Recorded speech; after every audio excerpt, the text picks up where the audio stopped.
दोस्तों, ये कहानी उस समय की है जब मैं स्कूल में पढ़ता था। तब मेरे स्कूल में एक टीचर मुझे बहुत पसंद थी। वो गोरी चिट्टी और तने हुए गुब्बारों वाली मस्त आइटम थी। मैं शुरू से ही उन्हें पसंद करता था। वो कभी कभी मुझे अपने पास बुलाकर काफ़ी लंबी बात करती थी। उस समय उनकी उम्र 22 साल की थी। मेरे स्कूल बदलने के कारण मैं उनको भूल चुका था। लेकिन एक दिन जब मैं कॉलेज से घर वापस आ रहा था, तब अचानक से मेरी नज़र उन टीचर पर पड़ी। मैं उनको इतने समय बाद देखकर हैरान हो गया। वो पहले से भी ज़्यादा हॉट लग रही थी। उनको देखकर मुझसे रहा ना गया और मैं उनके पास चला गया। मैंने टीचर को नमस्ते मैम बोला। पहले तो उन्होंने मुझे पहचाना नहीं। फिर मैंने उनको अपना नाम और अपने घर के बारे में बताया तो उनको याद आ गया, क्योंकि टीचर कभी कभी हमारे घर आया करती थी। टीचर ने मुझसे पूछा, तुम अब क्या करते हो? मैंने उनको बताया, मैं अभी कॉलेज में पढ़ रहा हूँ। टीचर को देखकर ऐसा नहीं लग रहा था कि उन्होंने शादी की। फिर भी मैंने उनसे पूछ लिया कि मैम, क्या आपने अभी तक शादी नहीं की? इस पर टीचर बोली, नहीं, मैंने अभी शादी नहीं की। फिर मैं मन ही मन खुश होने लगा। और इसके बाद टीचर बोली कि अमन, चलो मेरे साथ, मेरा घर पास में ही है। मैं मना करने लगा, मुझे अभी काम है, लेकिन टीचर ने एक नहीं सुनी। टीचर पैदल ही थी तो मैंने उनको अपनी बाइक पर बैठने को कहा। वो बोली, अरे वाह, ये तो अच्छा हुआ, मुझे पैदल चलकर नहीं जाना पड़ेगा, और वो मेरे साथ चल पड़ी। फिर मैं टीचर को उनके घर ले गया। टीचर बोली, अमन अंदर आ जाओ। मैं अंदर चला गया और हॉल में बैठ गया। इसके बाद टीचर मैम मेरे लिए पानी लेकर आ गई। मैंने पानी पिया। टीचर बोली, तुम यहाँ नहीं, अंदर बेडरूम में चलकर बैठो। मैंने पूछा, क्यों मैम? इस पर टीचर बोली, बस ऐसे ही, तुम अंदर चलो ना। मैं मैम के साथ चला गया अंदर के कमरे में और जाकर बैठ गया। टीचर बोली, तुम रुको, मैं कपड़े बदल कर आती हूँ। मैं अपने आप को कंट्रोल नहीं कर पा रहा था। मेरे दिल की धड़कनें बहुत तेज तेज चल रही थी और मेरे दिमाग में एक ही ख्याल चल रहा था कि मैं मैम को अगर एक पप्पी भी कर लूँ तो जीवन मेरा सफल हो जाएगा। तभी टीचर कपड़े बदल कर आ गई। वो नीली जीन्स पहनकर आई थी जो बहुत तंग थी। उसमें से उनके मोटे मोटे तरबूज उभर कर नजर आ रहे थे। मैम ने ऊपर लाल रंग का टॉप पहन रखा था जिसमें उनके बड़े बड़े गुब्बारे बाहर दिख रहे थे। मैं टीचर को देखता ही रह गया।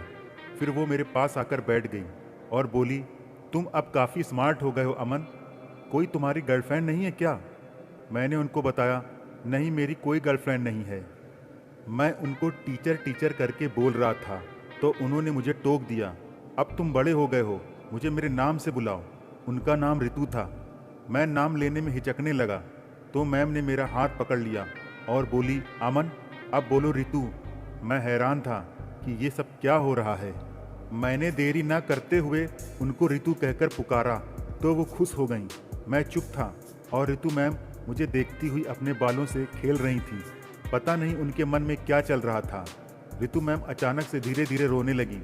मैंने पूछा, क्या हुआ मैम, आप रो क्यों रही हैं?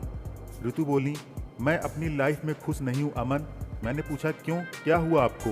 इस पर मैम बोली, मेरा कोई ख्याल रखने वाला नहीं है और मैं कभी कोई भी सुख प्राप्त नहीं कर सकती। तब मैंने बोला, कैसा सुख रितु मैम? इस पर मैम बोली, वो वाला सुख। तो फिर मैंने पूछा, कौन सा वाला, क्या बात कर रही हो आप? ये सुनकर रितु मैम बेडरूम से चली गई। मैं मन में सोचने लगा कि शायद ये वो वही मामला है जो मैं चाहता हूँ। रितु मैम 1 मिनट के बाद अंदर आई और इस बार वो मेरे काफ़ी करीब बैठ गई। मैंने जैसे ही कुछ बोलना चाहा, रितु मैम ने मेरे होंठों पर अपने होंठ रख दिए और वो ऐसे ही रुकी रहीं। 1 मिनट तक मैं भी नहीं हिला।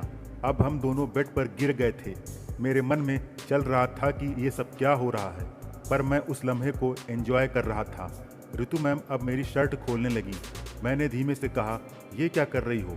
रितु मैम, तुम कुछ मत बोलो प्लीज़। इसके बाद मैंने रितु मैम के गुब्बारों को कैद से आज़ाद करने के लिए अपना हाथ बढ़ाया और उनकी हुक खोल कर उसे निकाल दिया। मैम के गुब्बारे हवा में लहराने लगे। मैं उनसे खेलने लगा और फिर मैंने उनकी एक भी नहीं सुनी और अपना मोटा पप्पू निकाला और उनकी चिड़िया मारने लगा। ये सब तकरीबन 1 घंटा चला। मैम बोली, मुझे बहुत मज़ा आया अमन, थैंक यू अमन। आज तुमने जो मेरे लिए किया है उसे मैं कभी नहीं भूलूंगी।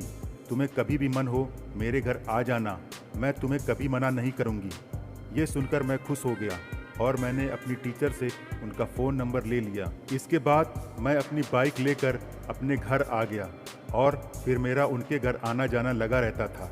तो दोस्तों, आपको ये कहानी कैसी लगी हमें कमेंट में ज़रूर बताएं और हमारे चैनल नाइस स्टोरीज़ को लाइक शेयर सब्सक्राइब जरूर करें। फिर मिलेंगे एक नई स्टोरीज़ के साथ, तब तक के लिए धन्यवाद।